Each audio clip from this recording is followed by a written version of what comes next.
प्यारे शिक्षक साथियों, आज हम लोग सीटेट में तुक्का कैसे लगाएं इस टॉपिक पर बात करते हैं। क्योंकि सीटेट की परीक्षा ज्यों ज्यों नज़दीक आती जाएगी त्यों तो हमारी और आपकी धड़कनें लगातार बढ़ती जाती हैं। फिर ये डर होता है कि सबसे पहले किसी भी तरह में सीटेट परीक्षा को उत्तीर्ण करना है, साथ ही साथ ओएमआर को कैसे भरना है, उसके बाद भाषा का चयन कैसे करना है। इन सभी चीज़ों को पढ़ने समझने के बाद एक अगला प्रश्न आता है कि सर जो प्रश्न हमें नहीं आते उन प्रश्नों का उत्तर हमें कैसे चयन करना है, क्योंकि हमें हर हाल में सिलेक्शन लेना है। तो लेकिन इस तुक्का कैसे लगाएं इस टॉपिक पर पूरी बात करने से पहले मैं आपसे कहना चाहूँगा कि सबसे पहले आप अपनी तैयारी पर फोकस करिएगा।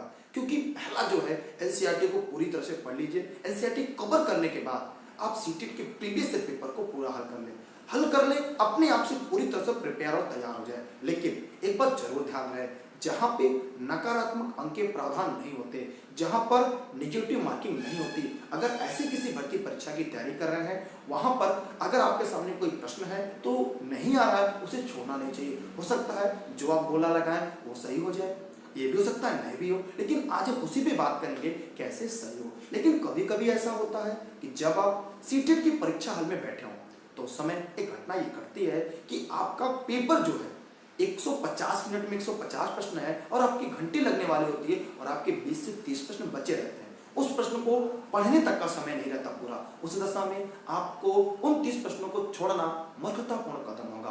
क्यों? क्योंकि उन 30 प्रश्नों को छोड़ेंगे तो आपका मूल्यांकन 120 में होगा। लेकिन अगर आपने उस 30 में हमारे द्वारा बताए गए तुक्के का प्रयोग किया तो अगर 30 में 20 सही हो गए तो आप स्कोर बेहतर कर पाएंगे। उत्तीर्ण होने की जो संभावना है वो आपकी ज्यादा प्रबल हो जाएगी। इसलिए मैं आज आपके बीच जो तुक्का की जो वीडियो मैं आपके लिए लाया हूँ, हो सकता है आप इसमें बहुत सारे लोग नकारात्मक कमेंट करें, हो सकता है बहुत सारे लोग सकारात्मक कमेंट करें, लेकिन ये बात ध्यान रहे कि आप जब भी कमेंट करें तो एक शिक्षक की मर्यादा को ध्यान में रखते हुए। अब आपके मन में पहले आएगा सर मुझे पढ़ने की बात बताना चाहिए, आप तुक्के की बात क्यों बता रहे हैं, ऐसा नहीं करना चाहिए। लेकिन पहले इस बात को ये जानिए, अगर नकारात्मक अंक नहीं है, आप ही के प्रश्न छूट रहे हैं या कोई प्रश्न आपको नहीं आ रहा है तो क्या आप उसे छोड़ देंगे? अगर मान लीजिए आपको 5 प्रश्न नहीं आ रहे हैं, ठीक, तो आपने 5 प्रश्न को छोड़ दिया, अब आपका 150 अंक 145 मूल्यांकन होगा। हो सकता है आप 88 पे पहुंचे हो और 2 प्रश्न आपको चाहते हैं। अगर इस तुक्के की वजह से अगर आपके 5 में 3 सही हो गए तो आप 91 पहुंच गए तो आप सीटेट क्वालिफाई हो जाएंगे। इसलिए अगर आप किसी प्रकार की टिप्पणी करते हैं सर आप तो अध्यापक हैं, पहले आपको पढ़ाने पे फोकस करना चाहिए, उसके बाद तुक्के की बात बताना चाहिए, तो इस बात को समझिएगा तब आप कमेंट करिएगा। क्योंकि आपको भी ये बात जाननी है, मुझे भी ये बात जाननी है, क्योंकि नकारात्मक अंक जहाँ पे नहीं है सभी प्रश्नों को अनिवार्य करना तो सभी प्रश्नों को करना चाहिए, छोड़ना नहीं चाहिए। अब आइए हम एक एक करके तुक्के पे बात करते हैं, लेकिन उसके पहले मैं कुछ टॉपिक के नाम बताऊंगा जिससे आपको पढ़ना होगा, जैसे एनसीएफ 2005, आरटी 2009, समावेशी शिक्षा। उसके बाद जो बाल केंद्रित शिक्षा है, कुछ शिक्षण विधियां, इनको पढ़ लेते हैं तो उसके बाद हमारे तुक्के लगाने की संभावना ज्यादा बढ़ जाती है। सबसे ज्यादा प्रश्न एनसीएफ 2005 से आते हैं। उसमें एक सवाल होता है रटना, याद करना, स्मरण करना। जहां पे आपको ये मिल जाए पूरे सीटेट के पेपर में याद करना है, रट्टा मारना है, ठीक है, तो वहां पे मान लीजिएगा वो गलत है। मतलब कहीं भी पूछता निम्नलिखित में से कौन सा सही नहीं है, तो ध्यान दीजिएगा, पहले प्रश्न को ध्यान से पढ़िएगा कि निम्नलिखित में से कौन सा सही नहीं है। जब ये दे दे कि निम्नलिखित में से कौन सा सही नहीं है तो वहाँ पे आपको प्रश्न को ध्यान से पढ़िए। अब वहाँ पे ये देता है कि पाठ को याद करे, पाठ को स्मरण करे, पाठ को दोहराए, पाठ को रट कर आए। तो जहां पर ये मिल जाए रटना है, याद करना, तो याद रखिएगा बच्चों को आपको याद नहीं करवाना है। अब प्रश्न के विकल्प पर डिपेंड करता है कि नहीं पूछा है कि है पूछा है। माने चाहे गणित शिक्षण हो, भाषा शिक्षण हो, हिंदी शिक्षण हो, सीडीपी शिक्षण हो, कहीं भी शिक्षण आपको मिल जाए, याद नहीं करवाना है, रटवाना नहीं है। माने यहाँ से आपके 3 प्रश्न आपके तैयार हो जाएंगे। अगला प्रश्न आता है कि ये सभी जहां भी आपको सीटेट में मिल जाए ये सभी, तो आप ये जानते रहिएगा कि 80% ये सभी सही होता है। सीटेट में 80% ये सभी सही होता है। तो अगर आपको प्रश्न नहीं आ रहा है और विकल्प में ये सभी दिया है तो आप उसे आंख मूंद के क्लिक कर दीजिएगा, तो कहीं ना कहीं 80% आपको सही हो जाएंगे। दूसरा आता इसमें से कोई नहीं, जहां पे आ जाए इसमें से कोई नहीं तो वह विकल्प केवल 20% सही होता है, 80% गलत होता है। तो आपको उसको छोड़कर 3 विकल्पों में से एक विकल्प का चयन करना है। फिर एक और एनसीएफ 2005 की बात याद रखनी है कि बच्चों को रटाने पे जोर नहीं देना है, उन्हें जब भी पढ़ाना है बाहर की दुनिया से जोड़कर पढ़ाना है। जितना ज्यादा एग्जाम्पल दे सकते हैं, आसपास का एग्जाम्पल देना है और पूरे सीटेट के पेपर देते समय आपको इतना ध्यान रखना है, बच्चों को बिना मारे, बिना डराए, हंसाकर कैसे उन्हें पढ़ाना है। और उस पढ़ाने की जो तकनीक अगर आपको समझ में आ गई तो यहां से भी 3 से 4 प्रश्न आप आगे जाएंगे। फिर एक प्रश्न आता है समावेशी का शिक्षा में, जैसे लड़की लड़कों से गणित लगाती है ज्यादा, या उनको इतिहास जल्दी समझ में आता है, जूनियर प्राइमरी दोनों में जहां पे जेंडर की बात आती है, जहां पे व्यक्ति भिन्नता की बात आती है, तो एक बात याद रखिएगा कि जब हम बच्चों को पढ़ाते हैं, बच्चों को सिखाते हैं, यहाँ पे पढ़ाना नहीं है, हमें सभी बच्चों को सिखाना है। तो जब बच्चों को सिखाना है तो हमेशा इस बात का याद रखना है आपको, क्या कि बच्चे आसानी से चीज को सीखे, तो वहां पर उनके अंदर कोई भिन्नता नहीं होगा, न उनके अंदर कोई भिन्नता डालनी है। माने बच्चों को भिन्नता नहीं डालना है, हमें सभी बच्चों को एक साथ पढ़ाना है।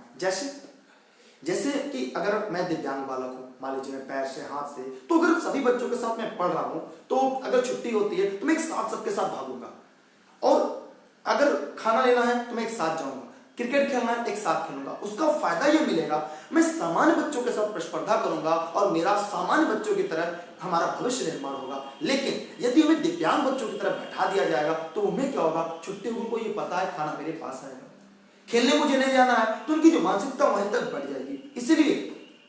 इसलिए यहाँ पर ध्यान देना है, समूह शिक्षा में आपको सारे बच्चों को एक साथ एक बंधन में बांध कर रखना है सभी को।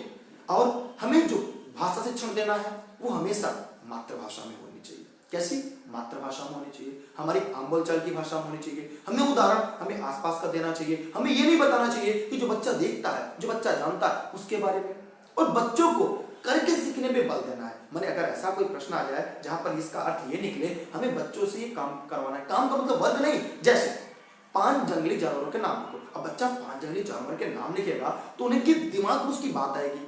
तो हमें एक बात याद रखना है, उन्हें बांधने वाले प्रश्न नहीं पूछने। जैसे मैंने पूछ दिया कि शेर के बारे में लिखिए, या मैंने कह दिया कोई एक जानवर के बारे में लिखिए, तो हो सकता है जब मैं ये कह दिया कि क्लोज टाइप के क्वेश्चन हो गए, कि मैंने आपको बांध दिया कि शेर के बारे में, हो सकता है मुझे शेर के बारे में ना पता हो। लेकिन जब मैं कहती किसी भी जानवर के बारे में बताइए, ठीक है, तो ये क्या खुले मुक्त वाले प्रश्न है। माने कोई बच्चा बताएगा, कोई हाथी के बारे में बताएगा, कोई घोड़े के बारे में बताएगा, कोई कुत्ते के बारे में बताएगा, कोई गाय के बारे में बताएगा, कोई भैंस के बारे में बताएगा, हो सकता है कोई शेर के बारे में बताएगा। इतनी बातों को ध्यान देना है। उसके अलावा फिर आता है कि अगर इनमें से अलावा, इसके अलावा भी अगर कोई सवाल है जो आपको एकदम नहीं आ रहा है, उस दशा में एक छोटा सा ट्रिक ये है कि जिसका उत्तर बड़ा होता है, प्राय 60% वो विकल्प सही होते हैं। अगर आपको नहीं आ रहा है तो जो विकल्प आपको लगता है सबसे बड़ा है उसे प्राय चयन करिएगा। क्यों? क्योंकि वो 60% तक सही होता है। तो इतनी बातें आपको समझ में आ गई होंगी। तो अगर इतना समझकर प्रीवियस ईयर पेपर को हल करेंगे तो आप देखेंगे कि जो प्रश्न आपको नहीं आ रहा था वो 15 से 20 अंक आप इस तुक्के के सहारे कर पाएंगे। और पूरा तुक्का समावेशी शिक्षा, आरटी 2009, आरटी 2009, ठीक है, और एनसीएफ 2005, इन्हीं के इर्द गिर्द है। और बच्चों की सीखने की क्षमता जो होती है वो अलग अलग होती है। जैसे आपकी, हमारी, सबकी सीखने की क्षमता अलग अलग होती है। समझ कक्षा मतलब जैसे मैं पढ़ा रहा हूँ, कोई बच्चा पढ़ रहा है, अब वो बगल वाले से देख के लिख रहा है, तो हमें रोकना नहीं है, लिखे। क्यों? क्योंकि वो उससे देख के लिखते लिखते क्या होगा, सीखेगा।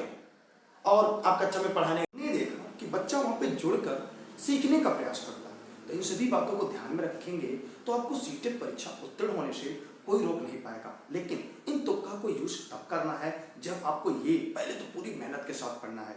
मेहनत करने के बाद अगर मेहनत में कहीं कमी रह जाती है या परीक्षा में प्रेशर बन जाता है तो इस सभी बातों को ध्यान रखिएगा। अच्छा, उसके साथ साथ कुछ गलतियां आप करते हैं, उन गलतियों को मैं बताऊं ताकि परीक्षा हॉल में जाने के बाद वो गलतियां आप मत करिएगा। लेकिन उसके लिए एक बातें ध्यान दीजिएगा, पहले आप प्रैक्टिस सेट हल कर लीजिएगा जो सीटेट के प्रीवियस ईयर है। उसके अलावा अगर आपको प्रैक्टिस सेट चाहिए तो टेलीग्राम ऐप इंस्टॉल करिएगा। ठीक है, क्या करिएगा, टेलीग्राम में इंस्टॉल करिएगा, सर्च करिएगा दुर्गेश सर बिना स्पेस के।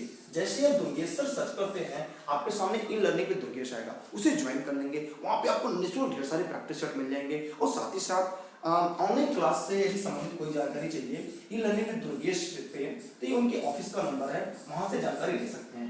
ये जौनपुर जनपद से क्लासेस चलती हैं। मेरे द्वारा सभी क्लासेस निःशुल्क देश हित में, राष्ट्र हित में उपलब्ध कराई जाती हैं। अब हम और आगे बात करते हैं, थोड़ी सी जानकारी हम आपको यहाँ पे और देना चाहेंगे कि जैसे आप लोग, गलती हमसे कहाँ होती है, हमसे गलती कहाँ होती है, क्योंकि तुक्का में के साथ साथ हमें गलती को भी बचाना है। पहले हमें बुकलेट को भरते समय पूरा ध्यान देना है कि बुकलेट में कहीं गलती ना होने पाए। कहीं कोई भी गोला अगर गलत हुआ तो आपके कैरियर पर सीधा प्रश्न चिन्ह लगा देगा।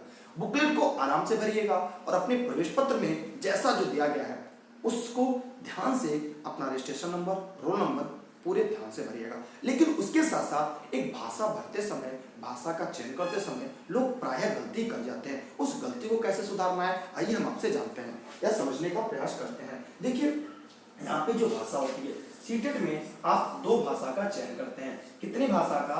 2 भाषा का, जिसमें भाषा एक फर्स्ट होती है, एक भाषा सेकंड होती है। ये कोई भी हो सकती है। 20 भाषाओं में से कोई भी एक भाषा का आपका चयन, 2 भाषा लेना होता है। भाषा 2।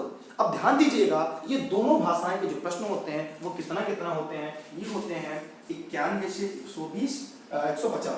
ये होते हैं 91 से 150। ये भी होते हैं 91 से 150। लेकिन अगर जिस भाषा को आपने फर्स्ट के रूप में रखा है, जिस भाषा को, देखिए भाषा जो होते हैं वो दोनों कितने होते हैं? 91 से 150, 91 से 150, दोनों भाषा। लेकिन आप अपने जो आपका वो मिला है एडमिट कार्ड, प्रवेश पत्र, उस पर ध्यान दीजिएगा, उस पर क्या लिखा है। आप उस पर ये देखते हैं कि जहां पे आपने भाषा फर्क, चाहे हिंदी हो, अंग्रेजी हो, असमिया हो, बोडो, जो भी आपने लिया है, वो यहाँ पे अगर जो फर्स्ट है वो आप 91 से लेकर 120 तक का चलेंगे। माने अपनी जो बुकलेट है उस बुकलेट में आप 91 से लेकर 120 तक को भरेंगे। लेकिन जहां पर आपका भाषा द्वितीय है, चाहे वो हिंदी हो, संस्कृत हो, अंग्रेजी हो, असमिया हो, बंगाली हो, उर्दू हो, कोई भी भाषा हो, 20 भाषाओं में, वहां पे आप हमेशा 121 से लेकर 150 वाला ही भरेंगे। बेशक वो 91 से दिया, इसलिए बुकलेट भरते समय इन 2 बातों को ध्यान देना है। पहला कि भाषा का चयन कैसे करना है, क्योंकि प्राय लोग, ज्यादातर लोग गलती यहाँ पे करते हैं। इसके साथ कंठस्थ नहीं कराना है बच्चों को, याद नहीं करवाना है, मारना नहीं है, बस इतना बात याद रखना है कि आप बच्चों को पढ़ाने नहीं सिखाने गए। यह तरीका अगर आप इस्तेमाल करते हैं तो आपको सीटेट उत्तीर्ण होने से कोई रोक नहीं सकता। लेकिन उसके पहले आपको पूरे मनोयोग के साथ पढ़ना होगा। ई-लर्निंग विद दुर्गेश पर सारी वीडियो आपको ई-लर्निंग पे मिल रही होंगी। KVS, DSSB, TET, super TET सभी के लिए है। लेकिन इसके लिए चाहे तो आप जो प्रैक्टिस सेट है फेसबुक पे e learning with Durgesh, Instagram, Twitter, YouTube e learning with Durgesh पर जुड़े रह सकते हैं। उसके अलावा यदि आपके मन में कोई सवाल हो, कोई प्रश्न हो तो कमेंट बॉक्स में कमेंट करके जरूर दीजिएगा। क्यों? क्योंकि रेस के घोड़े रेस में अच्छे लगते हैं, खेत में नहीं। और आप रेस के घोड़े। सर्वप्रथम पहले दृष्टया आप सभी को पूरे मनोयोग के साथ पढ़ना है। फिलहाल यदि परीक्षा हाल में कोई भी प्रश्न नहीं छोड़ना है, क्योंकि यहाँ पे नकारात्मक अंक का प्रावधान नहीं है। इसके अलावा आकलन कैसे किया जाता है, इन सभी बातों को हम एक और वीडियो बनाएंगे, वहां पे मैं आपको बताऊंगा उनकी जो प्रमुख शब्दावलियां होती हैं, उन शब्दावलियों को जानना, क्योंकि सीटेट की भाषा बड़ी कठिन होती है, यह प्राय लोग कहते हैं। और मुझे लगता है सीटेट सबसे आसान है। तो आप लोग इन सभी ट्रिक का याद रखिएगा। सबसे पहले पढ़िएगा, इसको एक बार देखने के बाद प्रीवियस ईयर पेपर पूरा हल करिएगा, एनसीईआरटी को पूरा पढ़ लीजिएगा। अगर आपको एनसीईआरटी की नोट्स आप ई-लर्निंग पे शायद ऑनलाइन या ऑफलाइन मंगा लिए होंगे तो आपके पास होगा, अन्यथा आप मार्केट से किताबों की जगह एनसीईआरटी पे फोकस करिएगा। और प्राय लोग पूछते हैं सर सीडीपी कहां से पढ़ें, तो एनसीईआरटी 11-12, ईवीएस प्राइमरी के लिए आसपास 3, 4, 5, गणित के लिए गणित का जादू, जो पहले 2 लेसन के पहले जो दिया गया होता है उसको पढ़िएगा। इन सब के अलावा साथ ही साथ हिंदी के लिए रिव्यू पढ़िएगा, मेरी 8-10 वीडियो होगी, उसे भी एक बार जरूर पढ़ लीजिएगा। उसके बाद भाषा द्वितीय के लिए मैरीगोल्ड आती है, अंग्रेजी एनसीईआरटी की, इन सभी किताबों को एक बार शॉर्ट में पढ़ लेंगे, यकीन मानिए सीटेट उत्तीर्ण होने से कोई रोक नहीं सकता, बल्कि उत्तीर्ण नहीं एक बेहतर और बड़ा स्कोर करेंगे। क्योंकि अब आपके वो भी प्रश्न सही हो जाएंगे जो आपको नहीं आ रहे थे, या ऐसे प्रश्न जो आपने पहली बार देखे थे। बस इतना पता है, बच्चों को सिखाना है। आरटी 2009, एनसीआर 2005, समावेशी शिक्षा, इन सभी का प्रयोग करना है, मातृभाषा का प्रयोग करना है, बाहर की दुनिया से जोड़कर पढ़ाना है, और साथ ही साथ खेलते हुए, हंसते हुए, गाते हुए करके सिखाना है बच्चों को। और बच्चे करके कैसे सीखेंगे ये आपको अच्छे से तरफ पता है। और हाँ, याद नहीं करवाना, कंठस्थ नहीं, रटवाना नहीं, ये बात 5 प्रश्न आते हैं, हर सेक्शन से एक-एक प्रश्न होते हैं। तो बहुत बहुत धन्यवाद आपका। हो सके अगर आप इन सभी बातों से संतुष्ट हैं तो ये वीडियो अपने सभी साथियों को भेजिएगा। और हाँ, सकारात्मक कमेंट करके बताइएगा, क्योंकि अच्छे अभ्यर्थियों की पहचान होती है। और मैं उम्मीद करता हूँ आप एक अच्छे अभ्यर्थी हैं और आप अपने माता पिता का सपना पूरा करेंगे और आप जल्दी सरकारी शिक्षक के रूप में हमारे सामने होंगे। तो मैं दुर्गेश आपको इस निःशुल्क कार्यशाला में आज मैंने आपको सीटेट में तुक्का कैसे लगाएं, मैंने अपना व्यक्तिगत अनुभव साझा किया। अगर आपको इसको लगे इसका यूज करना चाहिए तो करिएगा, वरना ये वीडियो आपके काम का नहीं है, क्योंकि मैंने अपना व्यक्तिगत अनुभव आपके साथ साझा किया है और ये व्यक्तिगत अनुभव है, इसलिए आपको अगर समझ में आए तो ठीक है, वरना आप वही करिएगा जो आपकी आत्मा आपका दिल करे। इस वीडियो को इग्नोर भी कर सकते हैं, ठीक है, लेकिन शेयर करिएगा अपने फेसबुक पर, व्हाट्सएप पे, जहां भी देख रहे हैं, चाहे इसे फेसबुक पे देख रहे हैं वहां शेयर करिएगा। अगर व्हाट्सएप पे अगर कहीं मिल गया तो अपने ग्रुपों में पहुंचाइएगा अपने साथी मित्रों को, या यूट्यूब पे देख रहे हैं तो शेयर करना ना भूलिएगा। क्यों? क्योंकि रेस के घोड़े रेस में अच्छे लगते हैं। जय हिंद, जय भारत, बेस्ट ऑफ लक। ईश्वर करे इस बार सीटेट परीक्षा अच्छे अंकों के साथ उत्तीर्ण करिएगा, एनसीईआरटी पर फोकस करिएगा। Bye bye.